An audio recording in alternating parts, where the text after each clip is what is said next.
بھی یتیم پیدا ہو رہے ہیں. عیسیٰ علیہ السلام تو معجزے سے پیدا ہوئے, معجزے سے. موسیٰ علیہ السلام معجزے سے پیدا ہوئے, لیکن عیسیٰ ہمارے نبی تو یتیم پیدا ہو رہے ہیں. بلکہ دادا بے قرار ہے اور بیت اللہ کا پردہ پکڑ کے رو رہا ہے, یا اللہ میرا عبداللہ مر گیا, آج انہوں بچہ دے دے تاکہ وہ نشانی رہ جاوے. اسے کیا خبر کہ آج کون آ رہا ہے.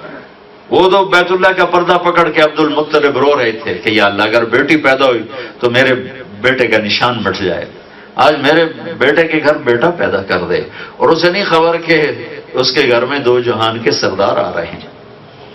جنہیں خبر تھی انہوں نے شور مچا دیا. صبح ہوئی تو 12 ربیع الاول کی صبح ایک یہودی آیا ہوا تھا تجارت کے لیے مکے, تو اس نے حرم میں شور مچایا, آج کسی قریشی کا بچہ پیدا ہوا ہے؟ کہا ہاں آج 2 بچے پیدا ہوئے. کس کے؟ ان کا فلاں کا بیٹا پیدا ہوا ہے. کہا اس کا باپ زندہ؟ کہا ہاں. کہا نہیں کوئی ایسا بچہ بتاؤ جس کا باپ مر چکا ہو. کہا عبد المطلب کا پوتا پیدا ہوا. کہ مجھے دکھاؤ. تو آپ کو باہر لایا گیا. اس نے جو ہی آپ کے چہرے پہ نظر ڈالی اور پھر پلٹ کے مہر نبوت پہ جو نظر پڑی تو اس کی چیخنی کا ویل لبنی اسرائیل لقد خرجت النبوۃ منها, ہائے بنو اسرائیل آج نبوت تمہارے گھر سے نکل گئی, اور اے قریش آج یہ عزت تمہارے گھر میں اتر گئی. ایک دن آئے گا اس بچے کا نام کل کائنات میں روشن ہوگا, اور کل کائنات کو یہ روشن کرے گا. یہ بچہ جنہیں خبر تھی وہ تو شور مچ گیا.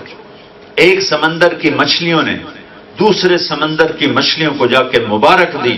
دنیا میں پہلی اور آخری دفعہ ہوا, ورنہ ہر مچھلی اپنے باؤنڈری جانتی ہے. جب وہ اپنے باؤنڈری پر آتی واپس چلی جاتی.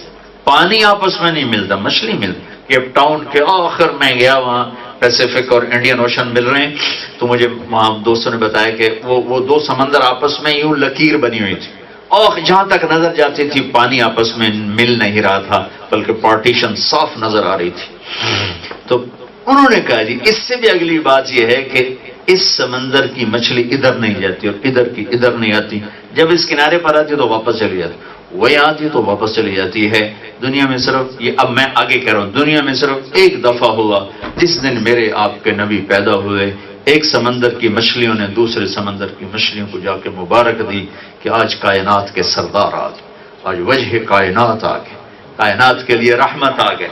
اور دنیا میں جتنے بت تھے زمین پہ جا گرے, اور ایران کے بادشاہ کے محل میں 1000 سال سے آگ جل رہی تھی, ایک دم بجھ گئی.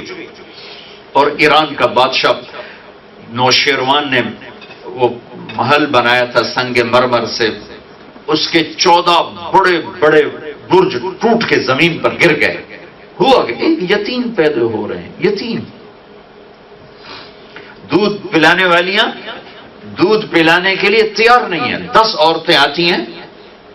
حلیمہ کے بھاگ جاگنے تھے, اس کی سواری کمزور تھی, وہ لیٹ ہو گئی, تو ان کے خاندان کی ساری عورتیں 9 بچے لے کے چلی گئیں. ہر عورت نے اس یتیم کو پوچھا اور یتیم سمجھ کے چھوڑ دیا.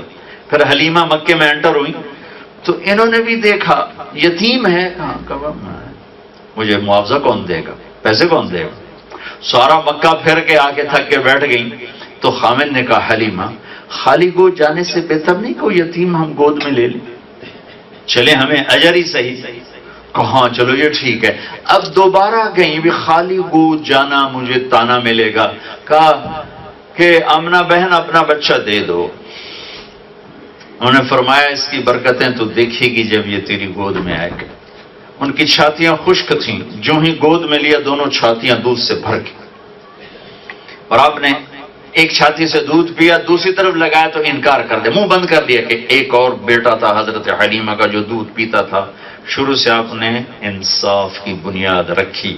اور اس سے عجب بات اب بتانے لگا ہوں کہ اگلے دن جب حضرت حلیمہ سوار ہوئی اپنی گدھی پر, کھوتی تھی جس کو اس پر سوار تھی, اونٹنی پر سامان تھا اسی کا دودھ. ہاں جب رات ہوئی تو بھوک سے بےتاب, تو کہنے لگی اپنے خامد سے, ابن ابی کبشہ, نہ ابو کبشہ جا کے دیکھو تو صحیح کچھ دودھ کا قطرہ ہو نا, تھن تو خشک ہے, دودھ کہاں سے ہوگا. فرمانے لگے جا کوئی دیکھ شاید کوئی ایک آدھ قطرہ نکل آئے تو چلو کوئی لب ہی ہمارے تر ہو جائیں. تو اب تو حضرت حلیمہ کے خامد اٹھتے ہیں اور جا کر ٹٹولتے ہیں. تو جب تھنوں پہ ہاتھ پڑتا ہے تو وہ لٹک کے نیچے آئے ہوئے تھے دودھ کی وجہ سے, اور وہ ایک قطرہ مانگ رہی تھی, پورا جگ بھر کے لیا, پورا برتن بھر کے لائے. وہ حلیمہ نے کہا یہ کہاں سے آ گیا؟ کہ اسی اونٹنی سے آیا, لگتا ہے یہ بچہ کوئی برکت والا ہے. اس اونٹنے کو بھی پتا ہے کہ کون آ گیا ہے خیمے میں. اب صبح جب ہوئی اور اب گدھی پر سوار ہوئی اور گدھی کی لگام اٹھائی اس کو چلانے کے لیے, تو اس نے ایک دم تیزی سے منہ موڑا اور بیت اللہ کی طرف منہ کر کے سجدہ کیا. پھر سر اٹھایا آسمان کو شکریہ کا, پھر سجدہ کیا, پھر سر اٹھایا, پھر سجدہ کیا, پھر سر اٹھایا اور پھر منہ سیدھا کر کے حلیمہ کے گاؤں کی طرف چل پڑی ہیں کہ جس گدھی پر آپ سوار ہوئے اسے بھی پتا چل رہا ہے کہ یہ یتیم کون ہے, یہ کون آ گئے ہیں. حضرت عباس کہنے لگے یا رسول اللہ مجھے تو آپ کے بچپن میں پتا چل گیا تھا آپ کوئی بڑی شان والے ہیں. آپ نے کہا وہ کیسے پتا چلا؟ کہ آپ چارپائی پہ لیٹے ہوئے تھے صحن میں, اوپر 14ویں کا چاند تھا, تو آپ بچہ موومنٹ کرتا ہے ایسے ایسے ہاتھ پاؤں مارتا ہے, اللہ کا نظام ہے جس سے اس کا غذا ڈائجسٹ ہوتی ہے. تو کہا میں دیکھتا رہا تو میں نے دیکھا کہ آپ کے ہاتھ کی حرکت کے ساتھ چاند ادھر ہو جاتا تھا, جب آپ یوں کرتے چاند ادھر ہو جاتا, جب یوں کرتے چاند ادھر ہو جاتا. آپ کے ہاتھ اور پاؤں کی حرکت کے ساتھ چاند زگ زیگ کر رہا تھا. تو آپ نے فرمایا چاند مجھ سے کھیلتا تھا, مجھے لوریاں سناتا تھا, یحاکینی ویناجینی ویناغینی, یحاکینی ویناغینی ویمنعنی من البکا. چاند مجھے کھلاتا تھا, میرے ساتھ کھیلتا تھا, مجھے کہانیاں سناتا تھا اور مجھے رونے سے رو کے رکھتا تھا تاکہ میری ماں کے کام میں کوئی خلل نہ آئے. یہ تو پنگھوڑے میں گود میں یہ شہنشاہیاں اللہ تعالیٰ نے دکھائیں اور یہ بلندیاں اللہ تعالیٰ نے دکھائیں. واحد نبی ہیں جن کی پیدائش سے لے کر دنیا سے جانے تک کی ہر ادا محفوظ, زندگی کا ہر عمل محفوظ. اس سے بھی 10,000 سال اوپر چلے جائیں اگر دنیا نے باقی رہنا ہے تو جیسے قرآن پہ کوئی حرف نہیں آ سکتا, ایسی میرے نبی کی زندگی پر بھی اللہ کا سایہ ہے. ساری دنیا کے دجال کھٹے ہو جائیں میرے نبی کی زندگی کو بدل نہیں سکتے. تو بھائیو نمونہ موجود ہے, زندگی موجود ہے. میرے نبی جب ایک چھوٹی سی بات میرے نبی جب غمگین ہوتے تھے, اچھا بھی یہ غمگین ہونا ایک آدمی کی فطرت میں شامل ہے, تو غمگین ہوتے تھے تو اب کیا کرتے تھے؟ اگر ہمیں یہ معلوم نہ ہو تو کوئی حلال حرام کا قصہ تو نہیں, کوئی حلال حرام کا قصہ تو نہیں, کوئی جائز ناجائز کا قصہ تو نہیں, لیکن جس سے پیار ہوتا ہے اس کی ہر ادا کو محفوظ رکھا جاتا ہے. اللہ نے اپنے حبیب سے پیار کیا, اس کی ہر شے محفوظ کر. میرے نبی جب غمگین ہوتے تھے تو یوں بیٹھتے تھے, داڑھی ہاتھ میں سیدھے ہاتھ, اور کون نہیں یہاں رکھتے تو یوں بیٹھتے. تھوڑی دیر کے بعد یوں سر پہ ہاتھ پھیرتے, پھر ایسے داڑھی پکڑ کے بیٹھ جاتے. یہ میرے نبی کے غم کی نشانی ہوتی تھی. جب آپ خوش ہوتے تھے یہ جگہ پہلے ہی نور تھا لیکن یہاں سے زیادہ روشنی نکلنا شروع ہو جاتی. اور جب آپ کسی پہ ناراض ہوتے تھے سبحان اللہ قربان جاؤں, ہائے ہائے ہائے, ذرا اپنے نبی کی ناراضگی سننا. آپ ابو ہریرہ پہ فرض کرو ناراض ہو گئے, تو اب وہ ناراضگی کا اظہار کیسے ہوتا تھا کہ اس کو بے عزت کر رہے ہیں, ڈانٹ رہے ہیں, ڈپڑ رہے ہیں. ادھر سے ابو ہریرہ مسجد میں انٹر ہوئے اور آپ کی نظر پڑ گئی اور آپ ناراض ہیں, تو بس یہ ناراضگی تھی. بس اب منہ ادھر کر کے بیٹھ جاتے تھے, اے ناراضگی. آپ حضرت انس پہ ناراض ہو گئے, وہ ادھر سے آئے ہیں, آپ کی نظر پڑی تو اس سے آگے کچھ نہیں.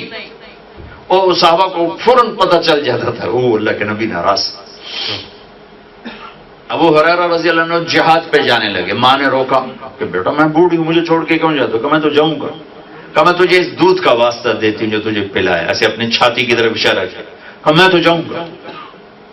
انہوں نے فوراً اللہ کے نبی کو پیغام بھیجا کہ میں نے اسے دودھ کا واسطہ دیا اور پھر یہ مجھے چھوڑ کے جا رہا ہے. تو ابو ہریرہ ہتھیار سجا کے آئے کہ مجھے شاباش ملے گی. آپ نے دیکھا تو یوں پھیر لیا. وہ پریشان ہو گئے, جو ان کو اندر کی بات کا تو پتہ نہیں تھا, ابھی ماں نے پیغام بھیج دیا. وہ تو بڑے خوش ہو کے انٹر ہوئے کہ اب میرا نبی کہے گا شاباش بھائی تھاپڑا ہے تینوں. وہ آپ ایسے بیٹھ گئے. اسے بیٹھنے کا مطلب تھا کہ اب ناراض ہیں. ان کو تو اپنے پڑ گئے, ہتھیار بھول گئے. کہ یا رسول اللہ آپ ناراض ہیں؟ کہاں, میں ناراض ہوں. کیا ہوا؟ کہ تیری ماں نے تجھے دودھ کا واسطہ دیا، تو پھر ہتھیار اٹھا کے آ گیا ہے. مجھے ایسا جہاد نہیں چاہیے جس میں ماں کا دل دکھے. چل جا ماں کی خدمت کر، مجھے تیرے جہاد کی کوئی ضرورت کوئی نہیں. یہ میرے نبی کا اظہار ہے، ناراضگی کا اظہار ہو ہے.